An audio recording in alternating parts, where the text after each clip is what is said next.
کیا حال چال ہے سر آپ کے؟ میں اللہ کراچی سے تعالیٰ کا بات بڑا کر رہی احسان ہے. ہوں. کہاں سے؟ کراچی سے. تو جی میں کراچی سے بات کر رہی ہوں. پہلے تو مجھے بہت خوشی ہوئی ہے کہ 1 سال بعد میری آپ سے بات ہو رہی ہے. مجھے 1 سال ہو گیا، میں آپ کو سن رہی ہوں، دیکھ رہی ہوں، آپ کے لیکچر سنتی ہوں. تو آج 1 سال جی سسٹر بات کریں. سے بات ہو رہی ہے تو مجھے بڑی جی خوشی ہوئی ہے. تو بات یہ ہے کہ میں ہوں سنی گھر سے، صحیح ہے. جی تو میرے دل میں شروع سے نا کچھ ایسی چیزیں ہوتی تھیں کہ گھر میں جیسے ہم لوگ بڑے ہوتے ہیں تو ہم لوگوں کو کچھ چیزیں بتائی جاتی تھی کہ جی شی ایسے ہیں ویسے ہیں جو بھی ہے. تو پھر کچھ وقت گزرتا گیا ہے تو اچانک جو ہے نا مجھے یہ فیل ہوا ہے کہ مجھے اس طرف میرا دماغ بہت جانا شروع ہو گیا تھا. تو مجھے اب پھر اچانک انہی دنوں میں مطلب میرا ایک دم سے آپ کا ایک کلپ دیکھا تو پھر میں آپ کی ویڈیو دیکھنی شروع ہو گئی. پھر آہستہ آہستہ کچھ ایسا دماغ کھلا، کچھ ایسی چیزیں سامنے آتی گئی.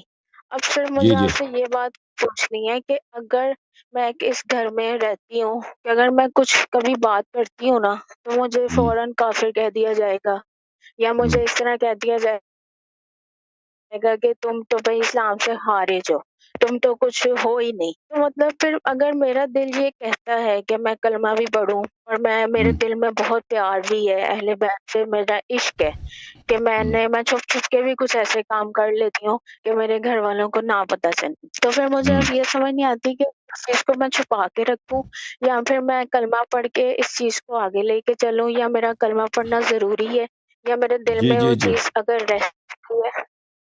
تو اس جی جی بارے بالکل. میں آپ سے پوچھنا چاہتی تھی کہ اب مجھے کیا کرنا چاہیے. جی میں کیونکہ آپ کا میرے دل میں بہت کیونکہ سوری میں آپ کی بات کر رہی ہوں سر، میں نے خواب میں بھی مجھے ایسے خواب بھی بہت آتے رہے ہیں کہ جس میں وہ چھوٹا بات بڑی کہ میں نے خواب میں مولا علی کی بھی مجھے زیارت ہوئی، پھر مولا حسین، مطلب یہ سب امام حسین امام حسن، کہ میری اتنی اوقات نہیں تھی. میں بہت گناہ گار ہوں، کبھی یہ باتیں شاید لوگ یقین نہیں کرتے، لیکن میرا اوکے. رب جانتا ہے، میرا دل جانتا ہے کہ میں جی جی نے یہ چیز مجھے دیکھی ہے، میں نے مولا علی آپ کی کا زیارت کی ہے خواب میں. ماشاء اللہ ماشاء اللہ. میں آپ کا جواب قرآن مجید سے دیتا ہوں. دیکھیں سورہ مبارکہ تحریم میں اللہ تعالیٰ کی ایک آیت ہے، وہاں پہ دیکھ لیجئے. آیت نمبر 11، اعوذ باللہ من الشیطان الرجیم، وضرب اللہ مثلا للذین آمنوا امرأة فرعون.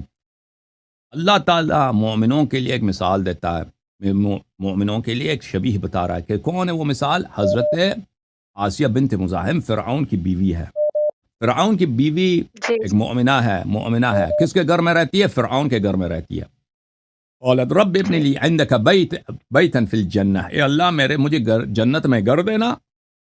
ونجنی من فرعون وعملہ ونجنی من القوم الظالمین، اور مجھے فرعون اور اس کے عمل سے، اس کے ظلموں سے نجات دے، اور مجھے سب ظالمین سے نجات عطا فرما. تو اس طرح دنیا میں آپ پہلی نہیں ہیں. آپ کے لیے نمونہ جو ہے بہت سارے ہیں.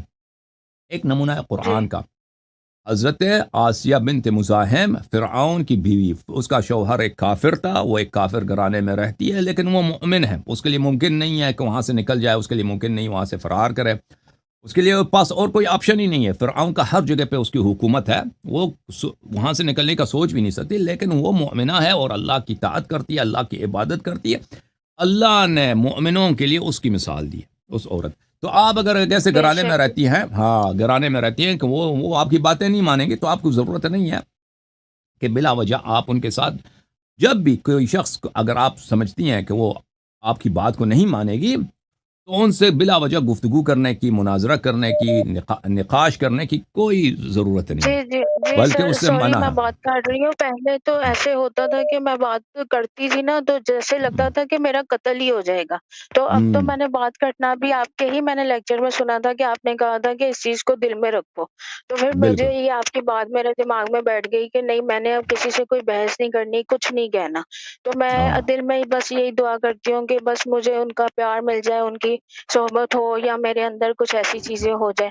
لیکن پھر مجھے یہ بات کنفرم کرنی تھی. اور ایک سوال اور ہے میرا چھوٹا سا، کہ میں آپ کے دن رات سمجھے میں آپ کے لیکچرز بہت سنتی ہوں، بہت جی زیادہ، حد سے زیادہ جی جی سنتی ہوں. تو کچھ ٹائم پہلے میں نے ایک، شاید یہ آپ کے اس موضوع سے تھوڑا ہٹ کے ہوگا، اگر آپ اجازت دیں تو میں پوچھتی ہوں، ورنہ جی ادروائز کوئی مسئلہ نہیں ہے. جی تو تو بات یہ تھی کہ آپ نے کچھ لیکچر میں پہلے بتایا تھا کہ جو ایک صورت میں ذکر ہوا تھا کہ جس میں حضرت عائشہ کا ذکر ہوا ہے کہ سورۃ تحریم ہے شاید، تو اس کے اندر کچھ نام تھے، مطلب میں نہیں بولوں گی، 2 نام تھے، وہ آپ نے کلیئرلی بتائے ہیں. لیکن جی ابھی جب آپ نے یہ بات بتائی تھی نا، تو اس کے اگلے دن جب میرے گھر پہ جیسے قرآن تھا، تو میں نے جب اس کو کھولا، میں نے اس پہ اس کا ترجمہ دیکھا، لیکن اللہ یاری صاحب اس کے اندر تو وہ دونوں نام، وہ نام تھے ہی نہیں. اب میں اس وقت سے اس چیز میں ڈاؤٹ میں ہوں کہ جو نام آپ نے بتائے ہیں، تو پھر اس سے مجھے تو یہ چیز، میرا ایمان ہی اس چیز سے پھر اٹھ گیا کہ جو ہمارے گھر میں قرآن رکھے گئے ہیں وہ ترجمے ہی پھر غلط ہے. یعنی نہیں کہ نہیں، یہ چیز پھر آپ اب آن مجھے لائن نہیں سنیں. سمجھ آئے گی کہ ترجمہ ٹھیک ہے، صحیح ہے یا غلط ہے. دیکھیں میری بہن اس میں نام میں نے نہیں کہا کہ اس میں نام، میں نے آپ کو نام قرآن میں دکھا دیا، آپ ملاحظہ فرما دیجئے. وہ آیا یہ ہے، بلے آیا یہ ہے، جی جی ان تتوبا الی اللہ فقد صغت قلوبکم وان تظاہر علیہ فان اللہ مولا. وہ نام جو ہے نا، اسی آیت کے ذیل میں ایک مکالمہ ہے جی عبداللہ ابن عباس کا عمر بن الخطاب کے ساتھ. عمر بن الخطاب خود کہتے ہیں کہ جن لوگوں کے دل ٹیڑے ہیں اور جنہوں نے رسول پاک صلی اللہ علیہ وسلم سے دشمنی کی ہے، اس آیت کا ذکر ہے، وہ جی عائشہ اور حفصہ ہیں. ٹھیک ہے نا؟ جی میں نے نہیں کہا کہ قرآن میں ان کا نام ہے، نہیں، قرآن میں بولا کہ جی. وہ دو عورتیں.